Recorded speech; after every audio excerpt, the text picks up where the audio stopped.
নির্বাচনের রোডম্যাপ সহ ৩ বিষয়ে অন্তর্বর্তীকালীন সরকারের প্রধান উপদেষ্টা অধ্যাপক ডক্টর মোহাম্মদ ইউনূসকে উদ্দেশ্য করে একটি চিঠি পাঠিয়েছেন অস্ট্রেলিয়ার ৪১ জন সিনেটর ও সংসদ সদস্য। বুধবার পাঠানো চিঠিতে তারা নির্দিষ্ট নির্বাচনের রোডম্যাপ প্রদানের মাধ্যমে বাংলাদেশের গণতান্ত্রিক উত্তরণ, জুলাই অভ্যুত্থানের ভুক্তভোগীদের জন্য ন্যায় বিচার এবং র্যাপিড অ্যাকশন ব্যাটালিয়ন ভেঙে ফেলার কথা জানিয়েছেন। চিঠিতে বলা হয়, আমরা বিপ্লবের মাধ্যমে বাংলাদেশের জনগণের দেখানো সাহসিকতা এবং সাহসকে স্বীকৃতি জানাই।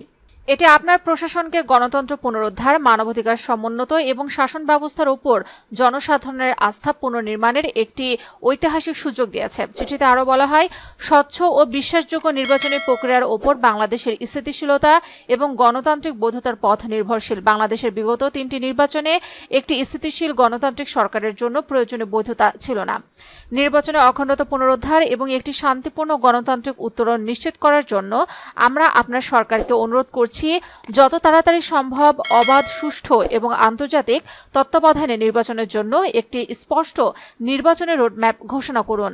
অস্ট্রেলিয়ান বাংলাদেশ সম্প্রদায় আমাদের জানিয়েছে, তারা আশা করে যে এই বছরেই তা হবে এবং অযাচিত প্রভাব বা দমন রোধ করে সকল রাজনৈতিক দলের জন্য সমান সুযোগ তৈরি করতে সম্ভাব্য সকল উপায় ব্যবহার করুন।